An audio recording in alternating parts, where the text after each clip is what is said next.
Hello दोस्तों, आप सबों को न्यू मैथ्स वाला में स्वागत है। आज आप लोगों के लिए लेकर आया हूँ क्लास 10 का साइंस का ऑब्जेक्टिव एमसीक्यू क्वेश्चन, जो आप लोगों को विस्तृत रूप से बेसिक रूप से बताई जाएगी। ठीक है, तो चलिए बिना टाइम वेस्ट किए हम लोग चलते हैं ऑब्जेक्टिव क्वेश्चन में। ये जो क्वेश्चन है हम लोग जो देख रहे हैं, यह झारखंड शैक्षणिक अनुसंधान एवं प्रशिक्षण परिषद रांची झारखंड के द्वारा जो जैक होता है उसके द्वारा क्या किया गया है, प्रकाशित किया गया है। और ये सब्जेक्ट है साइंस का है, जिसमें 40 क्वेश्चन होंगे और 1.5 घंटा का समय मिलेगा। ठीक है, और जो 40 नंबर का होगा। ठीक है, तो अब चलिए अब हम लोग वीडियो को स्टार्ट करते हैं। तो फर्स्ट क्वेश्चन देखते हैं। इसमें फर्स्ट क्वेश्चन दिया है कि दाढ़ी बनाने में, ठीक है, क्या चीज दिया है कि दाढ़ी बनाने में किस प्रकार के दर्पण का उपयोग किया जाता है। तो दाढ़ी जो होता है, जो शेविंग करने में जो दर्पण लगा हुआ होता है, जैसे किसमें देखिएगा, सैलून में जाइएगा तो सैलून में जितना भी जाइएगा देखिएगा दाढ़ी बनाने वाला एकदम सुंदर सुंदर, जब बाल वाल कटवाएगा दाढ़ी वाड़ी बनाएगा तो पूरा एकदम सुंदर लगेगा, कहिए मत। अब घरे आकर देखिएगा ऐसा लगा चाहिए, नहीं होता है। तो दाढ़ी बनाने वाला में जो होता है बाबू, उसमें आप देखते होंगे कि हल्का सा ऐसे जैसे हल्का सा मुड़ा हुआ रहता है, ठीक ना। तो जब मुड़ा हुआ रहता है तो कौन सा होता है, अवतल दर्पण का उपयोग किया जाता है। लेकिन घर में हम लोग कौन सा समतल दर्पण चाहे कोई भी रहे सबसे मार देते हैं दाढ़ी वही था, ठीक ना। लेकिन जो हम लोग दाढ़ी बनाने में उपयोग किया जाता है किसका, अवतल दर्पण का किया जाता है। ठीक है, अब चलिए हम लोग सेकेंड क्वेश्चन में आते हैं, जो देखते हैं क्या बोल रहा है कि गोलीय दर्पण में फोकस दूरी वक्रता त्रिज्या के बीच संबंध है। फोकस दूरी और किसका, वक्रता त्रिज्या। फोकस दूरी को F से डिनोट करते हैं और वक्रता त्रिज्या को R से डिनोट करते हैं। ठीक है, तो फोकस दूरी जो होता है बाबू, वह वक्रता त्रिज्या क्या होता है, आधी होता है। ठीक है, फोकस दूरी वक्रता त्रिज्या की आधी होती है, मतलब कि F बराबर R/2। ऑप्शन नंबर हम लोग का भी सही होगा। जैसे हम लोग जानते हैं कोई दर्पण है, अवतल दर्पण है, तो ये जो होता है मुख्य अक्ष हो गया, ठीक। और ये जो मान लेते हैं फोकस दूरी होता है, और इसको क्या बोलते हैं, वक्रता केंद्र C बोलते हैं। तो इसका डिस्टेंस जितना यहाँ से दूरी रहता है उतना ही इसमें भी होता है। तो ये क्या हुआ, यहाँ से यहाँ फोकस दूरी R हुआ बाबू, यहाँ से यहाँ कितना हुआ, R हुआ। ठीक है, फोकस दूरी, और यहाँ से यहाँ क्या है, F है। फोकस ये देखो, तो वक्रता त्रिज्या यहाँ से R हुआ और यहाँ से यहाँ फोकस दूरी कितना F है। तो F जो होगा वो R का कितना होता है, आधी होता है। तो यही ऑप्शन हम माने कितना, F बराबर R/2, या फिर इसको R वक्रता त्रिज्या बराबर 2F भी दे सकता है कभी कभी ऑप्शन में। तो आप लोग घबराए नहीं और शांति पूर्वक बढ़िया से विचार विमर्श कर अच्छे से समझ कर 2-3 बार क्वेश्चन पढ़कर तभी टिक मारे। ठीक है, तो दूसरा का कितना ऑप्शन नंबर हम लोग का सही है, बी ऑप्शन नंबर सही है। अब चलिए नेक्स्ट क्वेश्चन में आते हैं। तो नेक्स्ट क्वेश्चन में यहाँ पे है कि प्रकाश के अपवर्तन की क्रिया में कौन सी भौतिक राशि अपरिवर्तित रहती है। अपरिवर्तित का मतलब होता है कि नो चेंज नहीं होता है, ठीक ना। तो कौन सी भौतिक राशि अपरिवर्तित नहीं होती है। तो यहाँ जो अपरिवर्तित नहीं होता है वह आवृत्ति जो होती है वह कभी भी अपरिवर्तित नहीं होती है। ठीक है, अब चलिए नेक्स्ट क्वेश्चन में आते हैं। तो नेक्स्ट क्वेश्चन हम लोग पास रहा है, क्या बोल रहा है कि 1 मीटर फोकस दूरी वाले उत्तल लेंस की क्षमता ज्ञात कीजिए। 1 मीटर क्या बोल रहा है, 1 मीटर।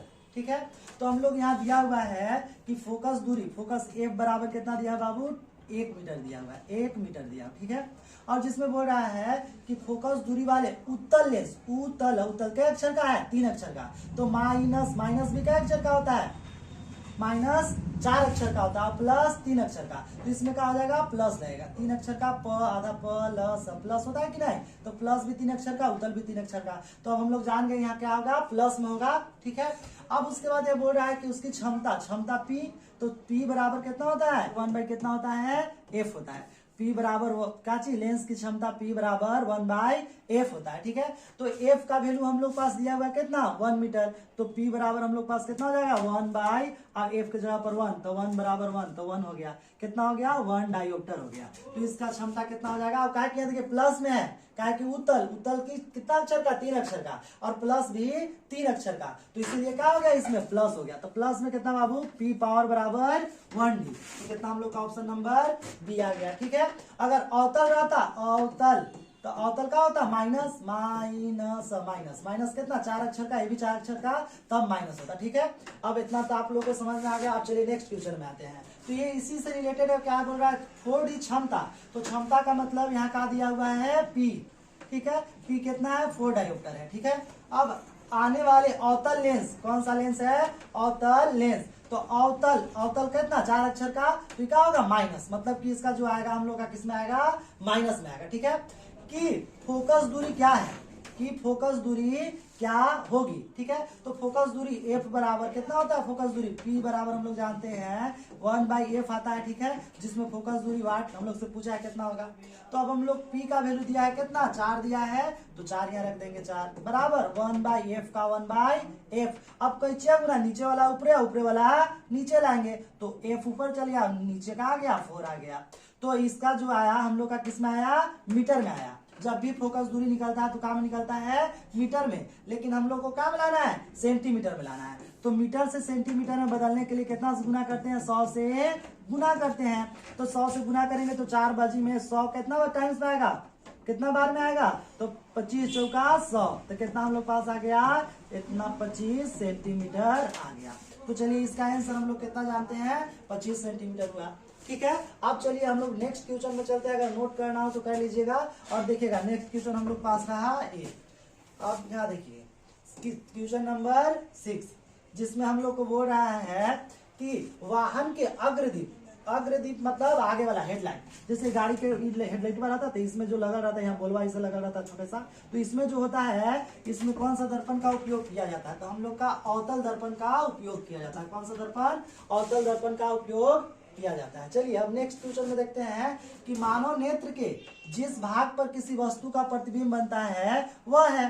तो जो हम लोग जानते हैं कि जो नेत्र होता है बाबू, आंख जो होता है, इस प्रकार जो अखिया होता है, तो अखिया कैसे प्रकाश आता है, इसे आता है प्रकाश। ठीक है, और प्रकाश आकर कहाँ बनता है, रेटिना पर। कहाँ पड़ता है, रेटिना पर। लेकिन यहाँ तो रेटिना के नाभि निशान नहीं है, तो रेटिना को हिंदी में हम लोग क्या कहते हैं, दृष्टि पटल कहते हैं। क्या कहते हैं, दृष्टि पटल बोलते हैं। ठीक है, तो इसका ऑप्शन नंबर कितना हो जाएगा, डी। डी ऑप्शन नंबर सही है। ठीक है, अब चलिए नेक्स्ट क्वेश्चन में आते हैं। तो ये तो आप लोग सब जान रहे हो, सामान्य नेत्र की दूर बिंदु क्या है, मतलब दूर कितना तक देख सके जाए। ठीक, तो हम लोग सब जानते हैं कि दूर कहाँ तक, चांदों से ज्यादा देख लेते हैं। तारा तो कहीं जाए बहुत देखते हैं कि नहीं, मतलब जिसको नाप भी नहीं सकते उतना दूर तक देखा जा सकता है। ठीक है, इसीलिए इसका क्या हो जाएगा, अनंत। नहीं पता कहाँ तक, एकदम नहीं जाना ढेरे दूर तक तो देख ले वही तो। ठीक है नहीं। अब चलिए नेक्स्ट क्वेश्चन में आते हैं। तो नेक्स्ट क्वेश्चन हम लोग पास रहा 9 नंबर। ठीक है, अब ध्यान से देखिएगा, समझिएगा। नेत्र में जाने वाली प्रकाश की मात्रा का नियंत्रण कौन करता है, मतलब कि नेत्र जो होता है बाबू, नेत्र है, आंख है, तो आँखिया में देखते हैं ऐसे ही जो आंख रहता है, ऐसे ही आँखिया बनल रहता है, तो इसमें हल्का सा देखना ऐसे रहता है गोल का, जो कभी छोटा होता है कभी बड़ा होता है, कभी छोटा कभी बड़ा होता है। तो उसको हम लोग क्या बोलते हैं, पुतली बोलते हैं। क्या बोलते हैं, पुतली बोलते हैं। तो प्रकाश का नियंत्रण करता है, कभी कम जाने देता है कभी ज्यादा। धुपुआ में जाओगे, ठंडा के दिन में धुपुआ में जाओगे तो एकदम छोटे सा हो जाएगा, कहो मत देखिया। और जब वहां जाओगे कहाँ, अंधेरा रूमुआ में, कोठरी में, ठीक ना, तो देखोगे पूरा अंधेरा अंधेरा दिखाएगा। लेकिन जब पुतलियां धीरे धीरे बड़ा हो जाता है तो हम लोग को अंधेरा कमरों में क्या दिखाई देने लगता है, साफ दिखाई देने लगता है, साफ सुथरा। ठीक है, तो किसके कारण होता है, पुतली के कारण होता है। ठीक है, अब चलिए नेक्स्ट क्वेश्चन में आते हैं, क्वेश्चन नंबर 10, जिसमें बोला है कि मानव नेत्र में प्रतिबिंब की प्रकृति क्या होती है, मतलब जो अखिया में हम लोग का जो बताए थे कि ऐसे आके और कहाँ बनता है, रेटिना में। तो रेटिना में जो बनता है वो कैसा बनता है, प्रतिबिंब।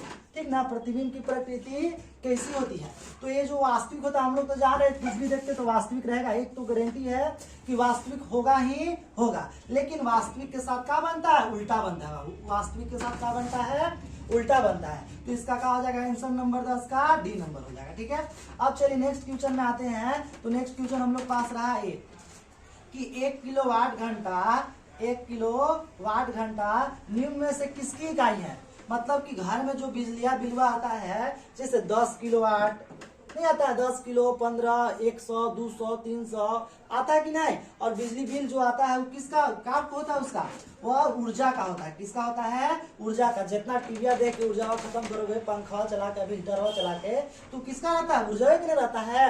अब तो क्या हो जाएगा, ऊर्जा हो जाएगा। किसका हो जाएगा? ऑप्शन नंबर बी हम लोग का सही होगा। अब चलिए नेक्स्ट क्वेश्चन में आते हैं, क्वेश्चन नंबर 12, जिसमें बोल रहा है कि एक कुलाम किसका एसआई मात्रक? क्या बोल रहा है? कुलाम किसका एसआई मात्रक है?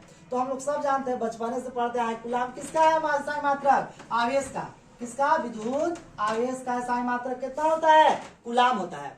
हम लोग सब जानते हैं कि कुलाम किसका मात्रक होता है? विद्युत आवेश का। ठीक है, अब चलिए नेक्स्ट क्वेश्चन में आते हैं। तो नेक्स्ट क्वेश्चन हम लोग सब जानते हैं, आगे आगे हम लोग पास स्क्रीन पर रहा। ठीक है, तो नेक्स्ट क्वेश्चन हम लोग पास है विद्युत मोटर। क्या है? विद्युत मोटर। मोटर सब हम लोग जानते हैं कि नहीं, जिससे पनिया बताते हैं, पनिया निकलता है ऊपर से, ठीक है, नदी कुआं में से।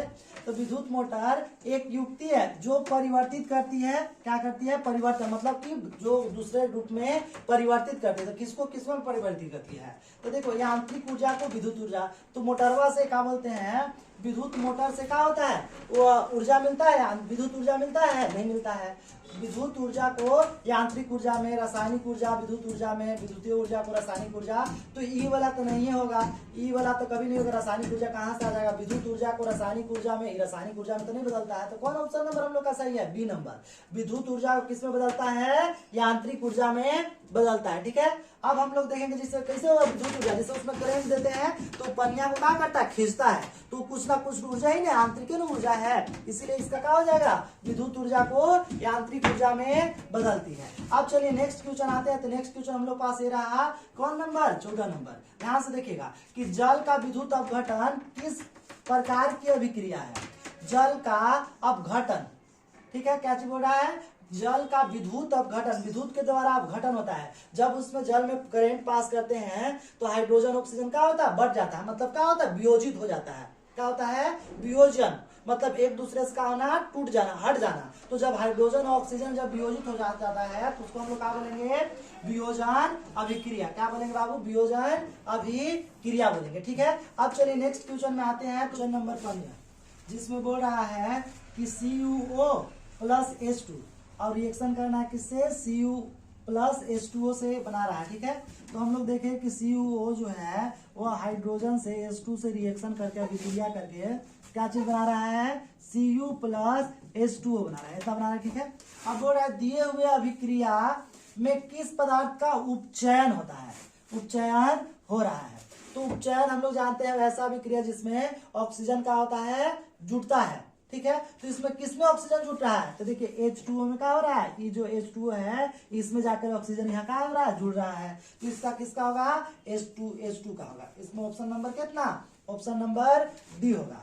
अब चलिए नेक्स्ट अभी देखते हैं हम लोग क्वेश्चन। तो नेक्स्ट क्वेश्चन हम लोग पास रहा 16 नंबर। तो 16 नंबर में बोला गया है, ध्यान से देखिएगा कि दिए गए चित्र में किस प्रकार की अभिक्रिया हो रही है? ये जो हम लोग पास चित्र है ये वाला, इसमें किस प्रकार की अभिक्रिया हो रही है? ध्यान से देखिएगा।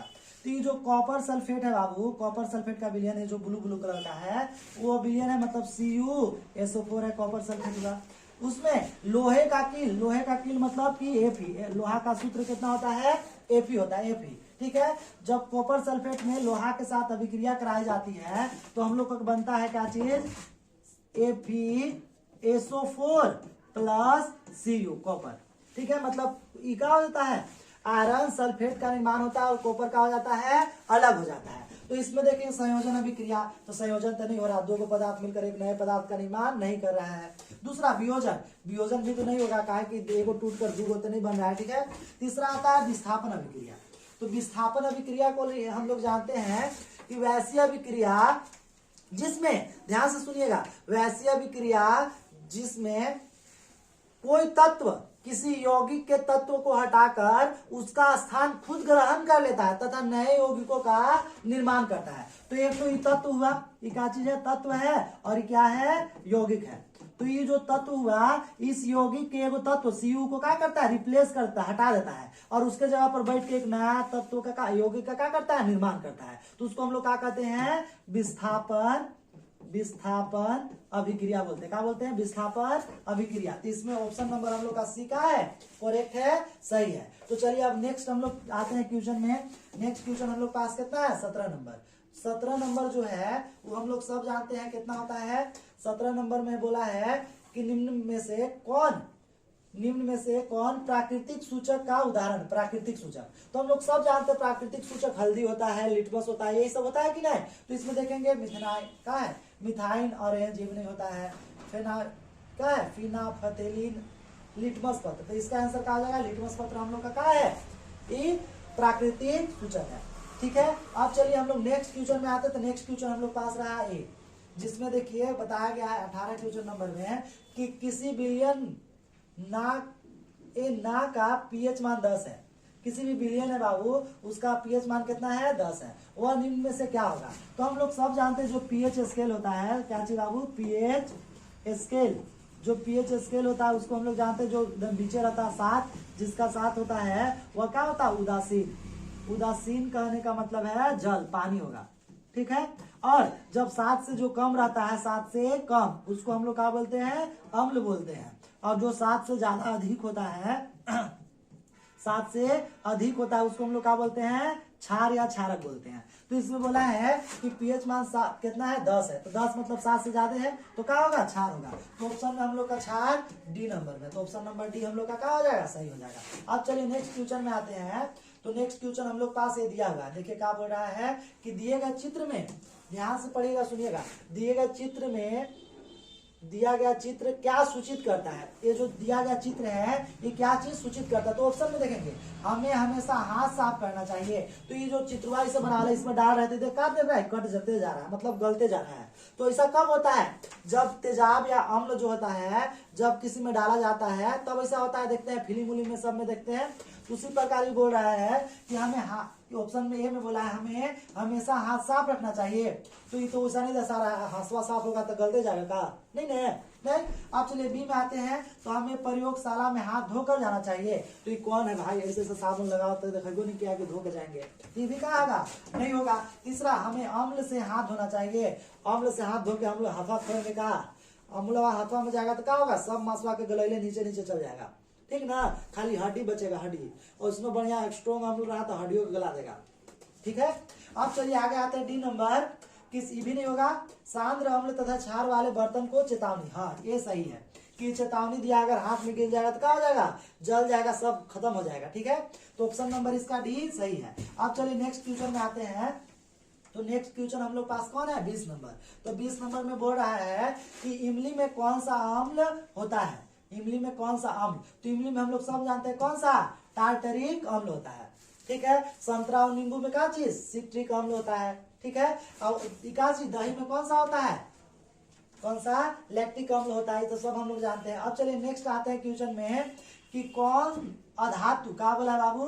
कौन अधातु? अधातु जानते करते हैं कमरे के ताप पर द्रव अवस्था में पाया जाता है। तो आप लोग के मन में जल्दी आया होगा, एक बार क्वेश्चन पढ़े होंगे तो कमरे के ताप पर द्रव है पारा होता, मार दे आंसर। लेकिन गलत है, यहाँ क्या बोला है? अधातु बोला है। अगर धातु बोलता तो पारा होता, लेकिन अधातु बोला है तो धातु का होता है ब्रोमीन होता है, जो कमरे के ताप पर क्या होता है? द्रव्य होता है। ठीक है, अब चलिए नेक्स्ट क्वेश्चन में आते हैं। तो नेक्स्ट क्वेश्चन हम लोग पास रहा है 22 नंबर। तो 22 नंबर हम लोग में बोल रहा है, ध्यान से सुनिएगा, समझिएगा कि निम्नलिखित में किस पदार्थ का उपयोग अग्निशामक बनाने में किया जाता है? अग्निशामक बनाने में किया जाता है। तो ये जो होता है बाबू, सोडियम हाइड्रोजन कार्बोनेट का उपयोग किया जाता है, जिसको हम लोग क्या बोलते हैं? ब्लीचिंग पाउडर बोलते हैं। उसका उपयोग क्या किया जाता है? सोडा, सोडियम हाइड्रोजन कार्बोनेट का उपयोग किया जाता है सोडा अग्निशामक बनाने में।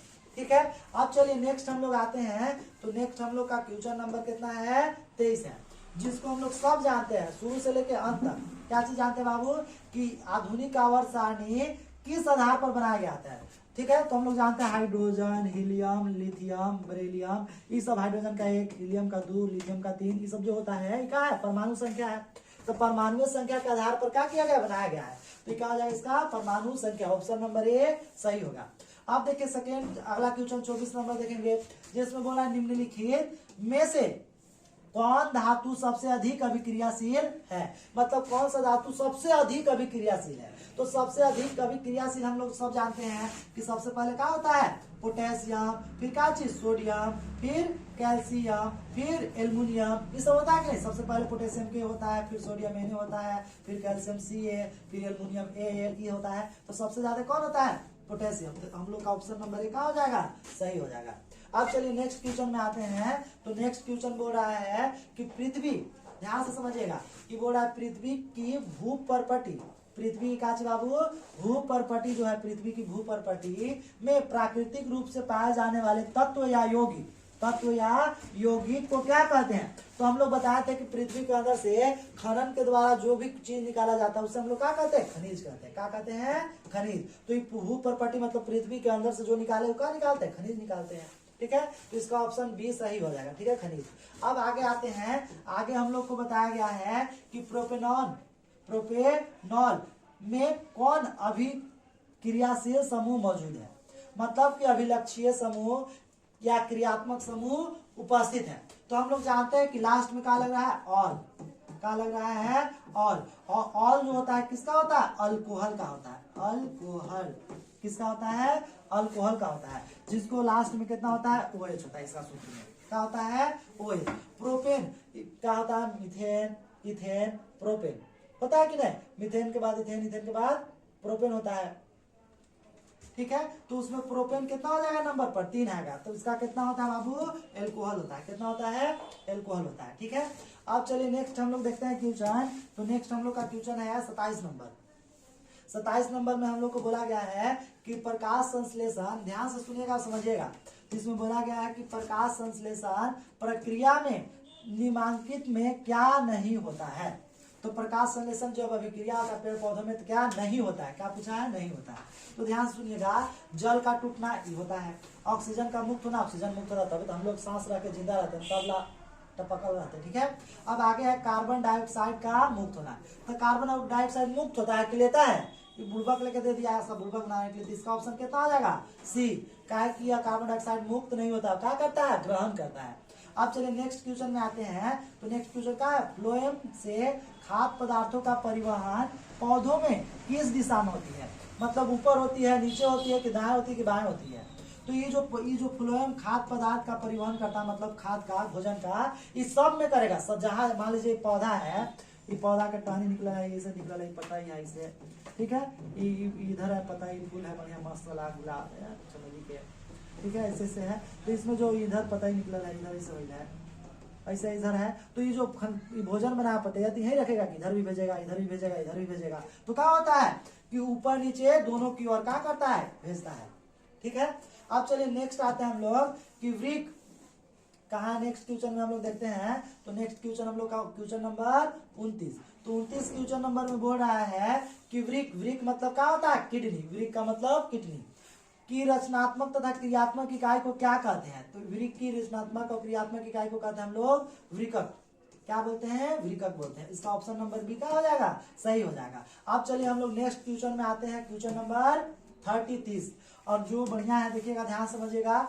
फल को पकाने के लिए कौन सा हार्मोन उत्तरदायी है? मतलब कि कौन सा हार्मोन के द्वारा फल का होता है? लाल लाल एकदम टमाटर जैसा पक जाता है, एकदम सुंदर सुंदर। तो किसके कारण होता है? एथिलीन के कारण होता है। किसके कारण होता है? एथिलीन के कारण होता है। चलिए अब नेक्स्ट आते हैं।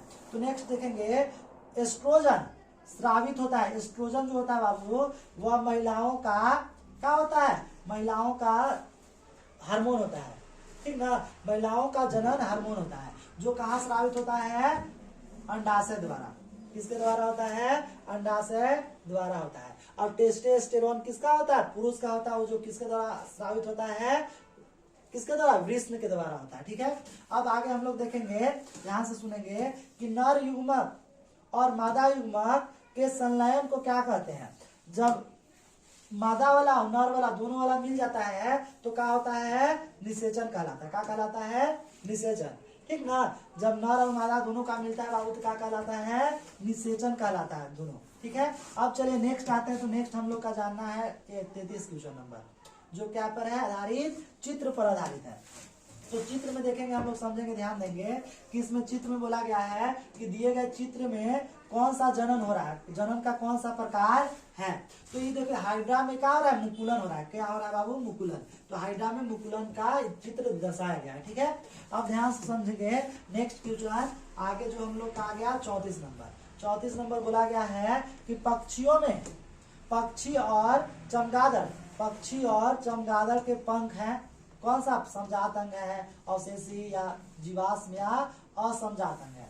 तो ध्यान से देखेंगे तो इसका जो अंग होते हैं वह कौन सा है, समजात अंग है। कौन अंग है, समजात अंग है, ठीक है। इसका जो अंग होता है समजात अंग होते हैं, ठीक है। अब नेक्स्ट क्वेश्चन में देखेंगे, नेक्स्ट क्वेश्चन हम लोग पास है, ध्यान सुनेंगे कि मेंडल अपने प्रयोग के लिए किस पौधे को चुना।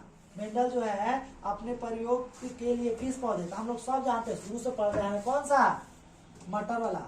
कौन सा, मटर, चना मत मार देखे, वो कौन वाला, मटर वाला होता है, ठीक है। अब नेक्स्ट क्वेश्चन में आएंगे तो हम लोग देखेंगे कि निम्नलिखित में कौन उत्पादक है, कौन उत्पादक है। तो उत्पादक हम लोग सब जानते हैं, जैसे घास, इसका घास उत्पादक है, ठीक है। तो इसमें उत्पादक कितना हो गया, घास आ गया, ये सब तो खाए वाला है, घास का हो जाएगा, उत्पादक हो जाएगा, ठीक है।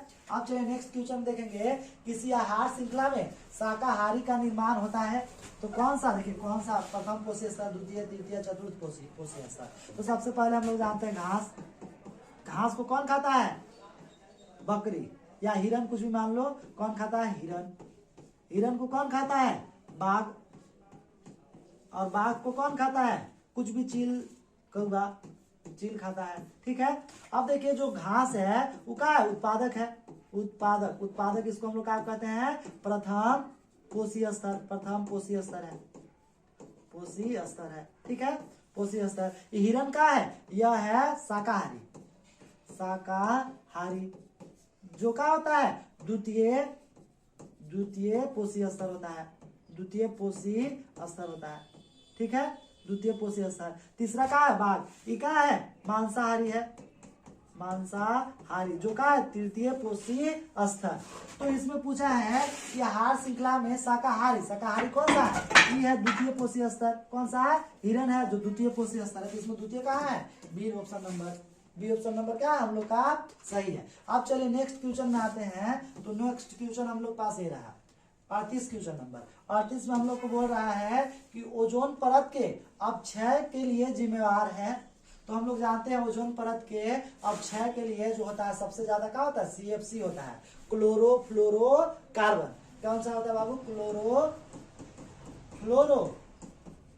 क्लोरोकार्बन होता है, कार्बन, क्लोरोफ्लोरोकार्बन, ठीक है। अब नेक्स्ट क्वेश्चन में आता है, तो नेक्स्ट क्वेश्चन हम लोग का दिया है, निम्नलिखित में से कौन जैव मात्रा ऊर्जा स्रोत का उदाहरण है। मतलब जैव, जैसे गोबर गैस, सब किस मात्रा से का चीज उदाहरण नहीं होना चाहिए, उदाहरण नहीं है, नहीं होना चाहिए। तो लकड़ी भी तो गोबर गैस ही होगा करता, तो कौन सा, नाभिकीय ऊर्जा जो है, ठीक है।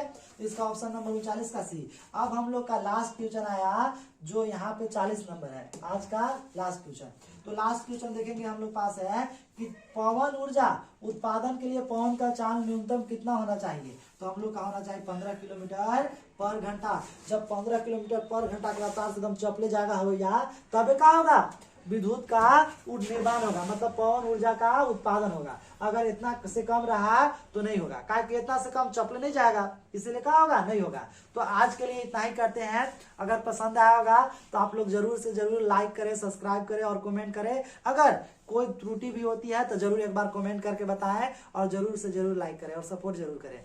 इतना ही, थैंक यू सो मच।